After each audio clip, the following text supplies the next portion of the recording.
તો જય હિન્દ બાળકો, આજના આપણે લેક્ચરમાં સ્ટાર્ટ કરીએ તો આપણે ચેપ્ટર 2માં નેક્સ્ટ ટોપિક ભણવાના છે.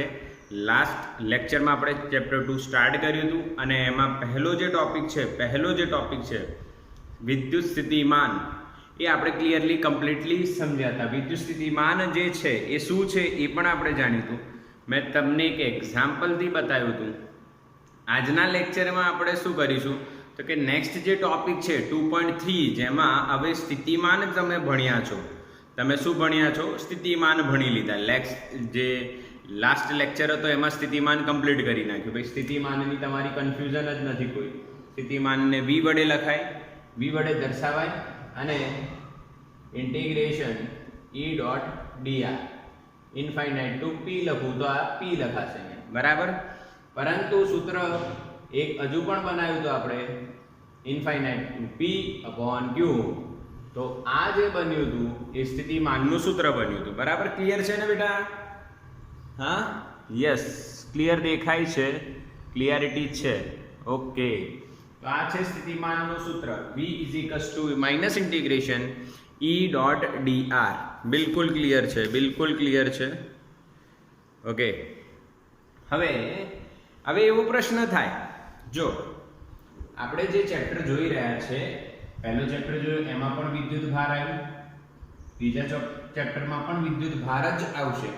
હવે જે પહેલા ચેપ્ટરમાં વિદ્યુત ભારોની વાત કરી, એ વિદ્યુત ભારો અલગ અલગ હતા. જેમ કે બિંદુવત હતો, પછી ડાયપોલ હતી, પછી તંત્ર, વિદ્યુત ભારોનું તંત્ર, અને છેલ્લે નિયમિત વિતરણ.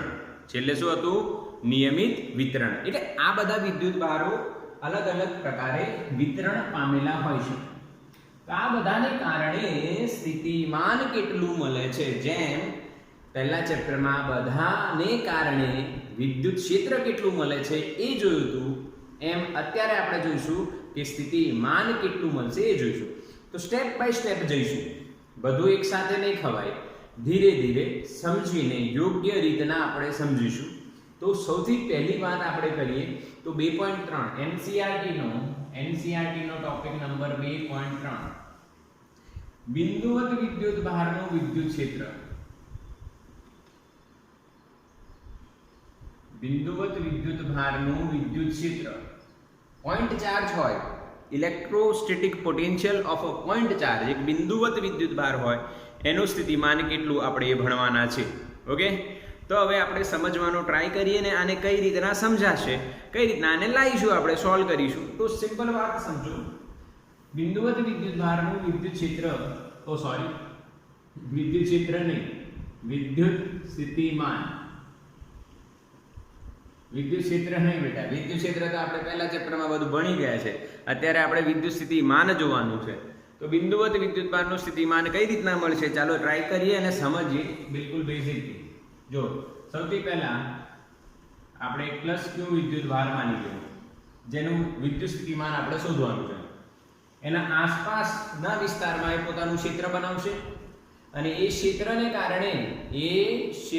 કારણે બેટા એનું શું હશે? સ્થિતિમાન હશે. હા કે ના? ક્લિયર દેખાય છે ને? એકવાર ચેક કરી લેવા દો. યસ, બિલકુલ ક્લિયર દેખાય છે તમને? હા, જો ડિંગો બોલી જ દે સાહેબ, ક્લિયર દેખાય જ છે. નહીં દેખાતું હોય તો બી બોલી દે. સરસ, ચલો. તો લાઈવ ક્લાસ બિલકુલ ક્લિયર ચાલી રહ્યો છે, રેકોર્ડિંગ બી તમને મળવાની છે આની. વિદ્યુત ભારનું વિદ્યુત સ્થિતિમાન કઈ રીતના શોધાય, તો ધ્યાન આપજો. અહીંયા આ +q છે બેટા. આ +q ને કારણે આપણે આસપાસના વિસ્તારમાં વિદ્યુત ક્ષેત્રનું નિર્માણ થશે. કોઈ પણ વિદ્યુત ભાર હોય એ પોતાના આસપાસના વિસ્તારમાં વિદ્યુત ક્ષેત્રનું નિર્માણ કરે છે. શેનું નિર્માણ કરે છે? વિદ્યુત ક્ષેત્રનું નિર્માણ કરે છે. અને એ ક્ષેત્રને કારણે એના દરેક બિંદુએ અલગ બિંદુએ તમને સ્થિતિનું મૂલ્ય જોવા મળે, જેને સ્થિતિમાન કહેવાય. ઓકે, તો હવે આપણે સમજીએ આ q વિદ્યુત ભારને કારણે કોઈ એક બિંદુ વિચારી લો તમે. અહીંયા r સ્થાન સદિશ ધરાવતું p બિંદુ. આ p બિંદુ પાસે આપણે સ્થિતિમાન શોધવાનું છે. P બિંદુ પાસે આપણે શું શોધવાનું છે? સ્થિતિમાન શોધવાનું છે તો શું કરવાનું? તો વ્યાખ્યાને ફોલો કરવાની. વ્યાખ્યા એવું કહે છે, એકમ વિદ્યુતભાર દીઠ કરવું પડતું કાર્ય ક્યાંથી લાવવા માટે? અનંત અંતરેથી. તો હવે આપણે જતા રહીએ અનંત અંતરે. કોને લાવવા માટે? એકમ ધન વિદ્યુતભારને લાવવા માટે. હવે એકમ ધન વિદ્યુતભારને તમે અનંત અંતરે લેવા જવાના છે કોઈ ભાઈ એવું કે જશે? અને નક્કી કરે તો અનંત અંતર છે ક્યાં એ તો કોઈને ખબર જ નથી. અનંત અંતર છે ક્યાં એ તો કોઈને ખબર જ નથી. એટલે અનંત અંતરે જવાની વાત તો તદ્દન ખોટી. તો હવે લાવું કઈ રીતના આન્સર? તો મેથેમેટિક્સમાં આની વ્યવસ્થા છે. ફિઝિક્સ અને મેથેમેટિક્સ કમ્બાઈન થઈને આવી વ્યવસ્થા પૂરી પાડે છે. તો આપણે અનંતને બદલે કોઈ એક બિંદુ વિચારીએ જે વિદ્યુતભારથી r ડેશ અંતરે છે. માની લો કેટલા અંતરે છે? r dash. ત્યાં આપણે આ વિદ્યુતભાર એકમ ધન વિદ્યુતભાર વિચારીએ q +1 કુલમ એવું વિચારીએ. કેમ કે અનંત અંતરે શક્યતા નથી તો આપણે કંઈક વિચારવું તો પડશે ને. અને વિચાર આવ્યો આપણને કે ભાઈ q +1 કુલમને ઉગમ બિંદુ પર રહેલા, માની લો આ ઉગમ બિંદુ પર છે, ઓરિજિન પર, q ની સાપેક્ષે કેટલા અંતરે છે બેટા? r ડેશ અંતરે છે. કેટલા અંતરે છે? r ડેશ અંતરે છે. હવે આ સ્થાને હોય તો +q અને +1 કુલમ વચ્ચે વિદ્યુત બળ લાગે. કયો બળ લાગે બેટા? વિદ્યુત બળ. કેમ કે આ પણ વિદ્યુત બળ, આ પણ વિદ્યુત બળ. તો એ વિદ્યુત બળનું અહીંયા લખું તો F બરાબર K NCERT 1/4πε0 જ લખે છે. તમારે પણ બોર્ડ માટે 1/4πε0 જ લખવાનું છે. કે હું શોર્ટકટના સ્વરૂપે યુઝ કરું છું. તમને એ પણ બતાવેલું છે કેમ આપણે આવું કરવાનું. કેમ આવું કરવાનું આપણે? કારણ કે ભાઈ 1/4πε0 લખો તો જ તમને માધ્યમમાં છે કે મુક્ત અવકાશમાં છે એની માહિતી મળે. આમાં તમને એ માહિતી ન મળી શકે. અથવા તમે માની લો કે આ મુક્ત અવકાશ માટે છે ને 1/4πε0. ઠીક છે, આનું સૂત્ર તો એક થવાનું. તો q +1 r dash square. yes or no? k q1 q2 r dash square. અંતર r dash છે. હવે બંને ધન હોવાથી આ બળની દિશા થશે આ બાજુ. અપાકર્ષણ થશે. અને દિશા દર્શાવી હોય તો આપણે r dash ની દિશામાં છે એવું કહી શકાય. બોલો ક્લિયર? હા કે ના બેટા? મેસેજ કરો. ક્લિયર છે કે નહીં? યસ ઓર નો? ચાલો, ક્લિયર થઈ ગયું. બરાબર. kq1/r dash square આ કુલમનું બળ. હવે આપણે અનંત અંતરેથી વ્યાખ્યા પ્રમાણે અનંત અંતરેથી લાવવાનું કામ કરવાનું છે, પણ અનંત અંતરે જવાનું નથી. એટલે આપણે એક લોજિક એવું લગાવીએ કે જે અનંત અંતરેથી p બિંદુ સુધીનું અંતર છે એના ટુકડા કરી દઈએ. અને એ ટુકડામાં આપણે એક પોઝિશન એવું વિચારી કે ભાઈ એ ક્યાં છે? r ડેશ સ્થાને. અને એને થોડુંક આ બાજુ લાવીએ. થોડુંક અહીંયા તમને મોટું બતાવીશું પણ જરીક જ છે. ડેલ્ટા r ડેશ જેટલું એને આ બાજુ લાવીએ તો આપણે કાર્ય કરવું પડશે. અને આટલું કાર્ય મળી જાય પછી આપણે અનંતથી r સ્થાને લાવવા માટે અથવા અનંતથી p બિંદુ પર લાવવા માટે કરવા પડતા કાર્યને શોધવા માટે સંકલન કરી દઈશું. તો સૌથી પહેલા સૂક્ષ્મ કાર્ય શોધો અને પછી સંકલન કરી દઈશું અનંતથી p. તો પહેલા સૂક્ષ્મ કાર્ય શોધી કાઢીએ. તો ભાઈ +1 કુલમને ડેલ્ટા r ડેશ જેટલું સ્થાનાંતર કરાવવા માટે કરવું પડતું સૂક્ષ્મ કાર્ય તો ખરો પણ સૂક્ષ્મ કાર્ય નાનું કાર્ય તો થશે ને. ડેલ્ટા w બરાબર શું લખશો? f dot delta r dash. શું લખશો બેટા? f dot delta R dash, F dot delta R dash. Clear? હા કે ના? હવે તમે એક વસ્તુ નોટ કરશો, અહીંયા એક વસ્તુ નોટ કરશો કે જે આ સ્થાનાંતર છે એ આ બાજુ છે અને બળ છે આમ, તો બંનેની દિશા વિરુદ્ધ છે. તો F delta R dash cos 180, F delta R dash cos 180. Clear? F delta R dash cos 180. Clear થઈ ગયું? બિલકુલ યસ, બિલકુલ આવડે એવી વાત છે, બિલકુલ સિમ્પલ છે. ઓકે, હવે f ની વેલ્યુ મૂકો. તો ડેલ્ટા w માં f ની વેલ્યુ મૂકીશું તો k q upon r dash square. Okay, delta r dash cos 180 કેટલા થાય બેટા? -1. તો ખતમ થઈ ગયું, આપણને મળી ગયું સૂક્ષ્મ કાર્ય. ક્લિયર છે ને? યસ યસ યસ, બધાને ખબર પડી રહી છે કે સર આ સૂક્ષ્મ કાર્ય આપણને આવડી ગયું.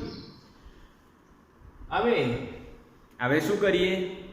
તો હવે બધા કાર્યોનો સરવાળો કરીશું એટલે આપણને કુલ કાર્ય મળશે. ક્યાંથી ક્યાં લાવવાનું છે?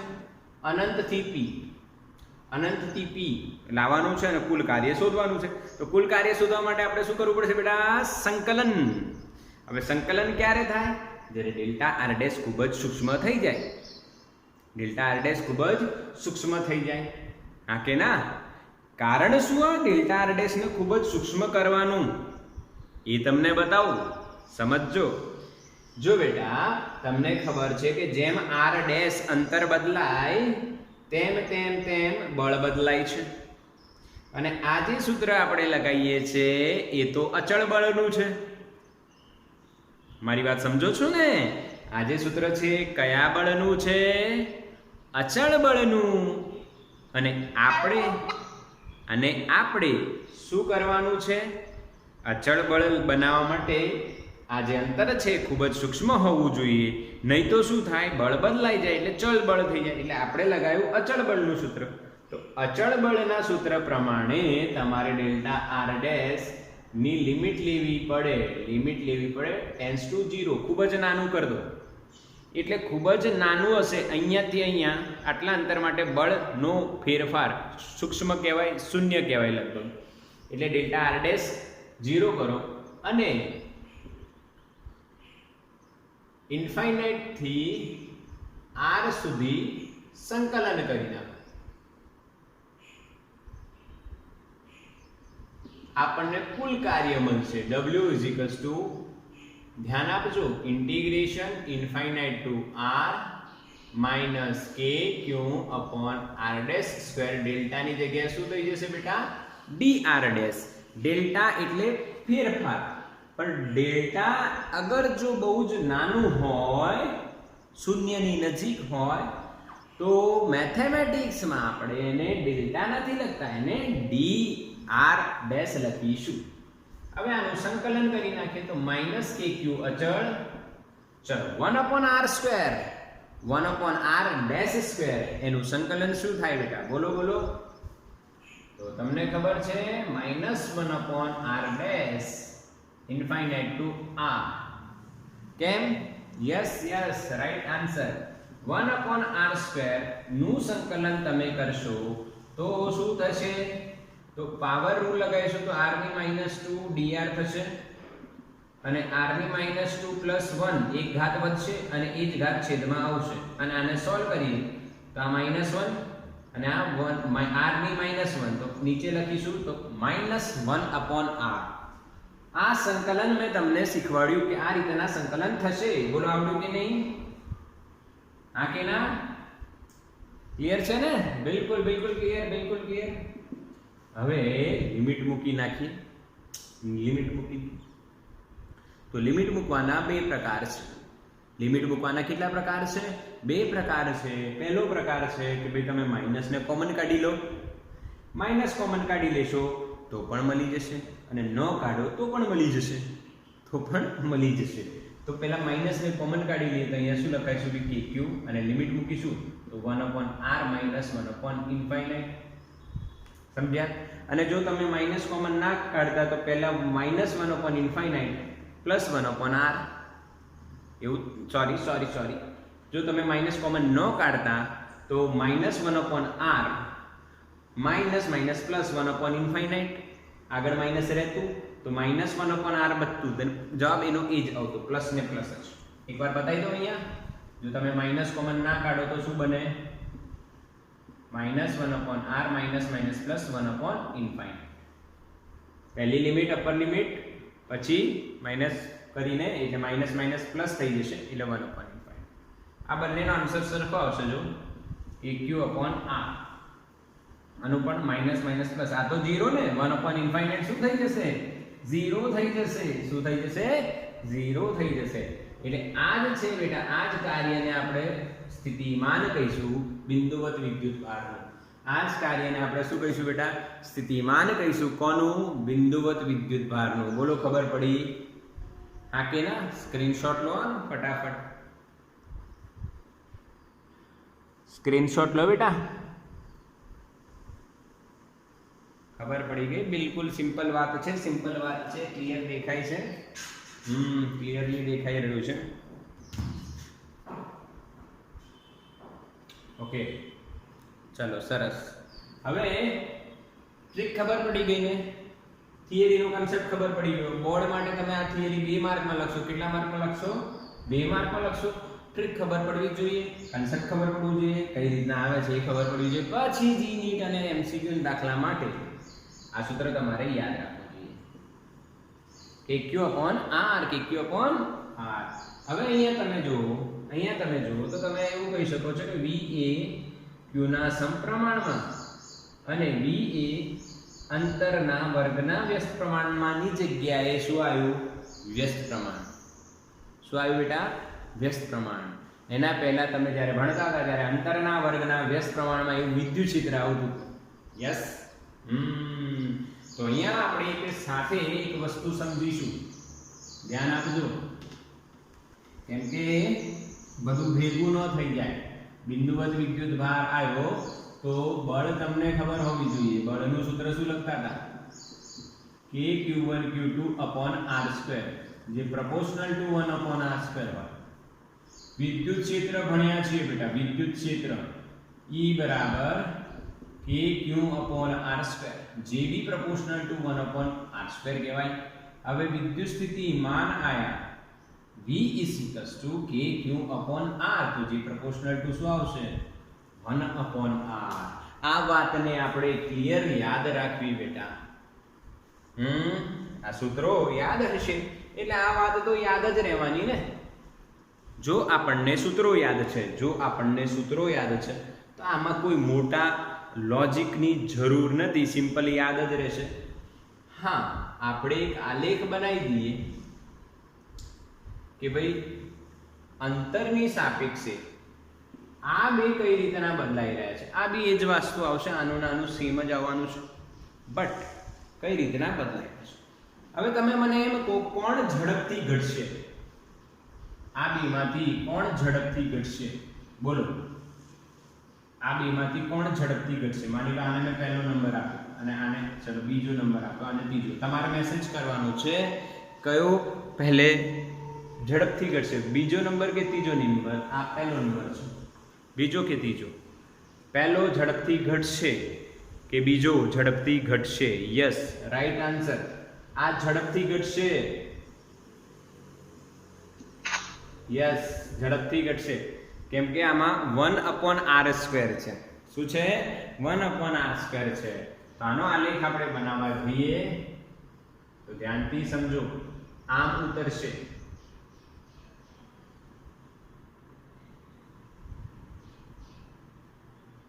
ક્લિયર?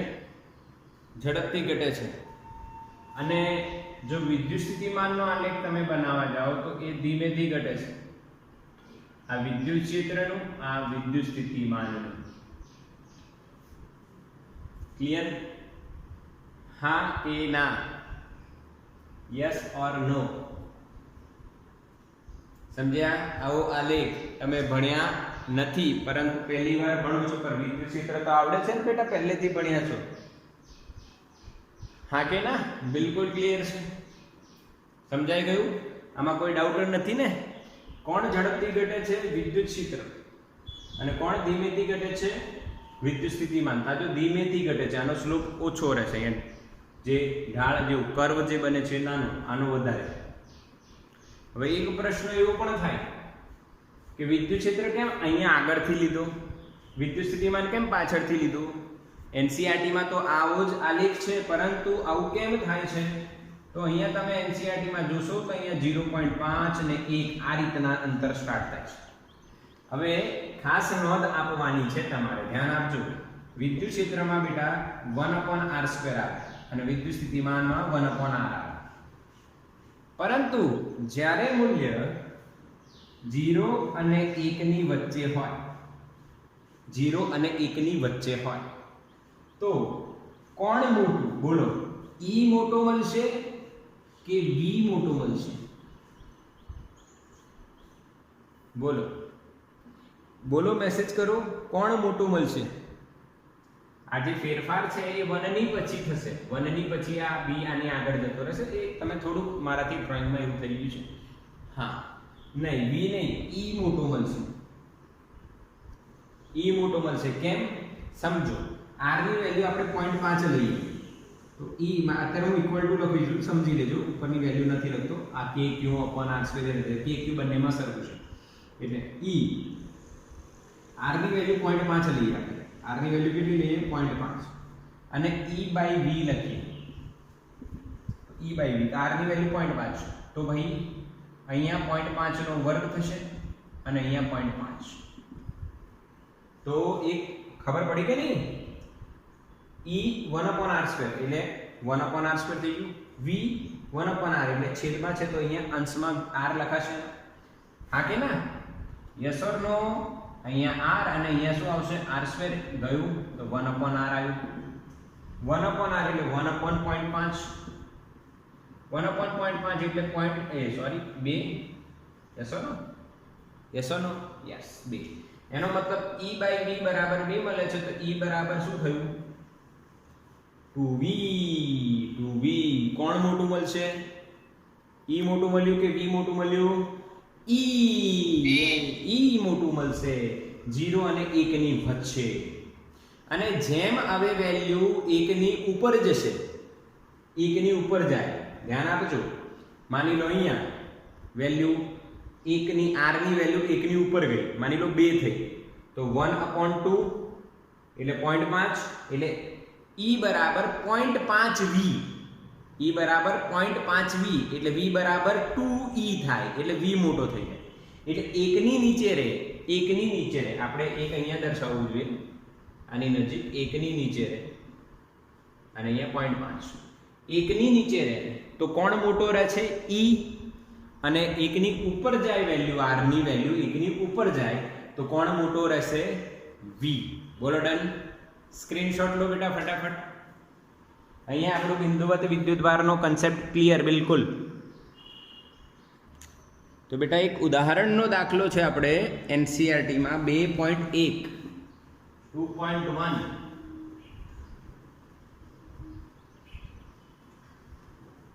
જો સમજીએ, તમે ચોપડી ખોલો અને વાંચો રકમ. હું પણ અહીંયા વાંચવાનો છું, મારી જોડે છે, હું રકમ વાંચવાનો છું. ઉદાહરણ પહેલો, એમાં 2 પાર્ટ છે, A અને B. પહેલો પાર્ટ સોલ્વ કરીએ. 4 × 10⁻7 કુલમ વિદ્યુતભારથી 9 સેન્ટીમીટર દૂર આવેલા P બિંદુએ સ્થિતિમાનની ગણતરી કરવાની છે. એકદમ ઈઝી ક્વેશ્ચન છે બેટા, એકદમ ઈઝી ક્વેશ્ચન. હા કે ના? બિલકુલ ઈઝી. વિદ્યુત સ્થિતિમાનની ગણતરી કરવાની છે. બિંદુવત વિદ્યુતભાર આપ્યો છે અને એ બિંદુવત વિદ્યુતભાર એટલો આપ્યો છે, એ આપ્યો છે 4 × 10⁻7 કુલમ.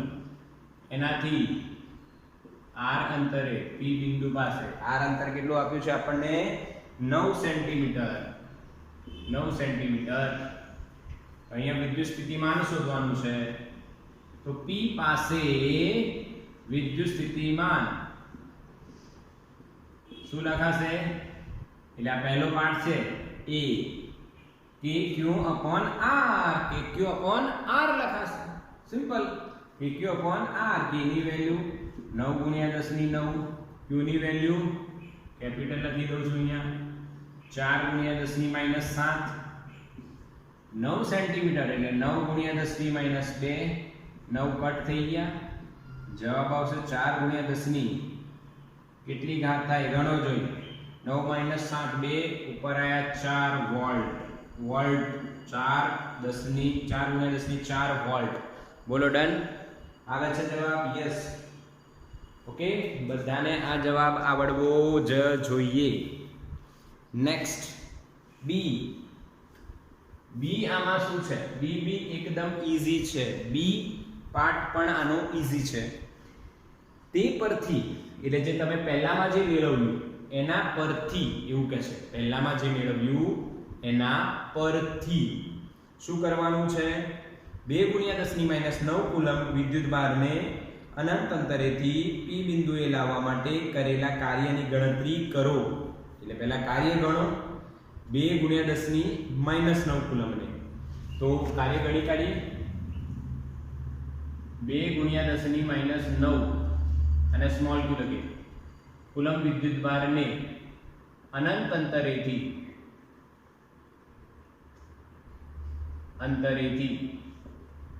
લાવવા કરવું પડતું કાર્ય W શું થાય બેટા? Q into P Vp, sorry Q into Vp ભણ્યા છે ને આપણે. કાર્ય એટલે શું? Q into V. તો બેટા Q ની વેલ્યુ છે 2 ગુણ્યા 10 ની -9, V ની વેલ્યુ છે 4 ગુણ્યા 10 ની 4 એટલે 4 દુ 8 ગુણ્યા 10 ની -5 જૂલ. આ થશે આપણું કાર્ય. W 8 ગુણ્યા 10 ની -5 જૂલ. આપણે કાર્ય શોધી કાઢ્યું, પણ એમને બીજો બી પ્રશ્ન કંઈક પૂછ્યો છે. જો શું જવાબ વિદ્યુતભારને જે માર્ગે લાવવામાં આવે છે તેના પર આધારિત છે? ના, એવું નથી. અહીંયા જે કાર્ય છે, ના, કાર્ય એ માર્ગથી સ્વતંત્ર છે.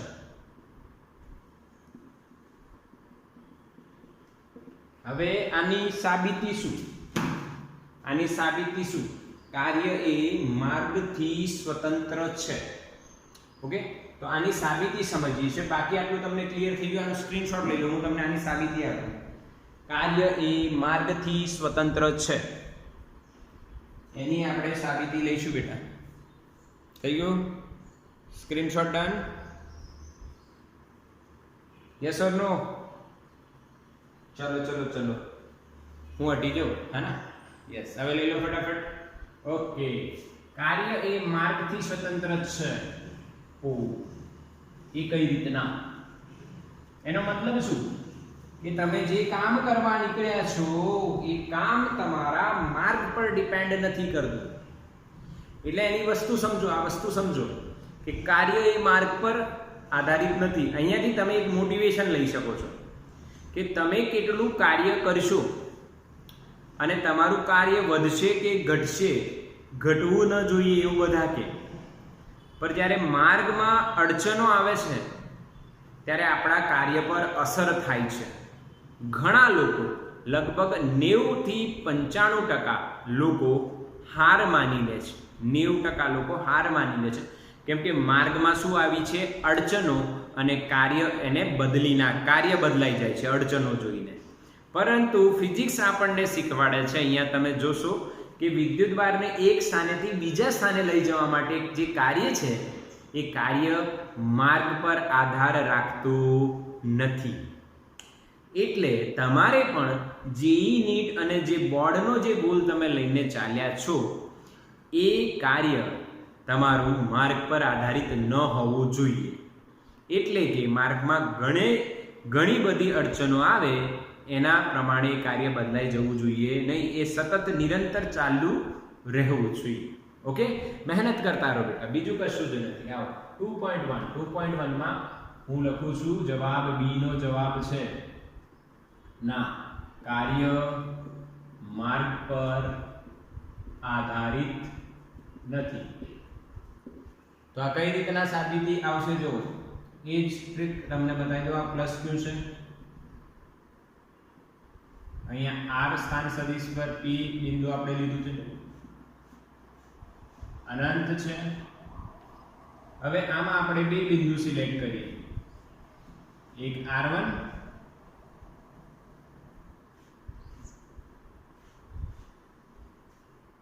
અને બીજું અહીંયા 1 અને 2, આને કહી દઉં હું r2.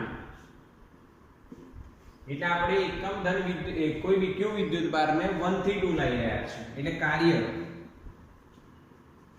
W is equals to minus q integration E dot dr.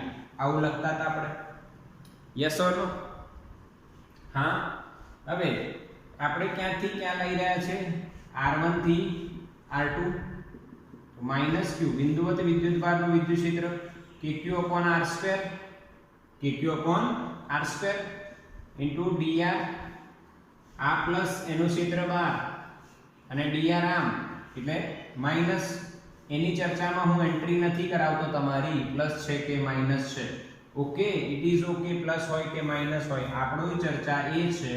હા ચલો, તમારી ઈચ્છા છે તો હું માઈનસ લઈ લઈશ. ઓકે, હા કે ના? cos 180 આપણે આમ લઈ રહ્યા છે અને ક્ષેત્ર આમ છે, વિદ્યુત ક્ષેત્ર આમ છે અને આપણે આમ આવી રહ્યા છે. ઓકે, એટલે માઈનસ આવશે. cos 180 ઇન્ટિગ્રેશન ક્યાંથી ક્યાં? r1 થી r2. બોલો ક્લિયર બેટા? e ની value kq upon r2, dr અને e અને dr આમ છે બેટા, ડેલ્ટા r નો સૂક્ષ્મ ભાગ આમ છે. ક્લિયર? હા કે ના? ક્લિયર છે ને? dr આમ છે એટલે બંને વિરુદ્ધ દિશામાં છે. તો 180 આવ્યું, cos 180 આવ્યું. તો અચળને બહાર કાઢો. આ cos 180 માઈનસ થઈ જશે એટલે માઈનસ માઈનસ પ્લસ q અને k, q બી બહાર આવી જશે. સંકલનમાં 1 upon r2 dr, r1 થી r2. બોલો ક્લિયર? હા કે ના બેટા? ફટાફટ બોલો. દેખાઈ રહ્યું છે? Clear clear? Yes yes yes. ચલો ચલો ચલો, ખબર પડી ગઈ ને? બિલકુલ. r1 થી r2 આપણે cos 180 ની વેલ્યુ કેટલી મૂકી બેટા? માઈનસ. હવે અહીંયા તમે પહેલી વાત સમજો તો આ વાત તમને ક્લિયરલી સમજાઈ ગઈ, કોઈ ડાઉટ નથી આમાં.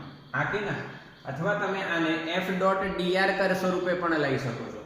એ જ આપણે જઈએ તો ફરી શું થશે? આ માઈનસ પ્લસ ની જંજાળ જે છે એનાથી દૂર થઈ જશે. બિલકુલ સિમ્પલ. Integration f.dr. હવે એ જે વિદ્યુત બળ છે એ બી આમ લાગે છે, એટલે k q small q upon r2. માની લો રેન્ડમ કોઈ અંતર છે r ડેશ રાખો, કોઈ બી રાખી શકો r ડેશ, અને અહીંયા dr ડેશ. બંને વચ્ચેનો એંગલ કેટલું? cos 180 સંકલન. હવે તમે કહેશો સર આ કેમ કર્યું?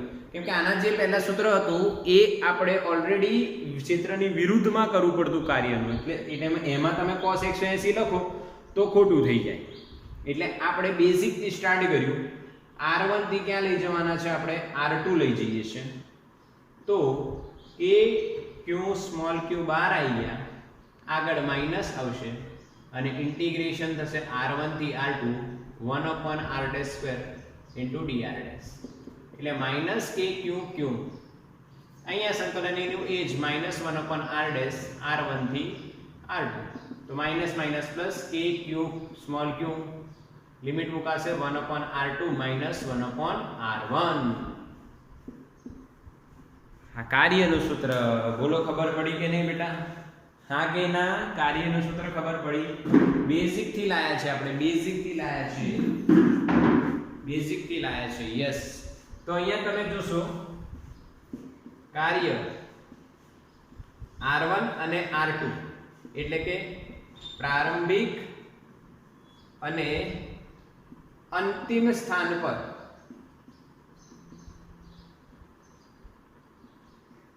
આધાર રાખે છે. પ્રારંભિક અને અંતિમ સ્થાન પર આધાર રાખે છે. r1 માર્ગ પર આધાર નથી રાખતો.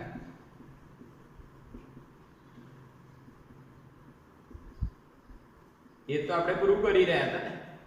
જો માર્ક પર આધાર રાખે તો તમે જો આમ લઈને આવતા ને તો પણ તમારે r1 થી r2 જ લિમિટ મૂકવાની રહે ને, કે તમે પછી આને આમ ગમે તેમ ફેરવીને આમ લાવતા તો પણ તમારે લિમિટ તો કઈ મૂકવાની, r1 અને r2 જ મૂકવાની હતી. બોલો હા કે ના બેટા, સમજણ પડી? યસ ઓર નો? હા, એટલે કાર્ય શેના પર આધારિત નથી? માર્ક પર આધારિત નથી. સ્ક્રીનશોટ લો બેટા ફટાફટ.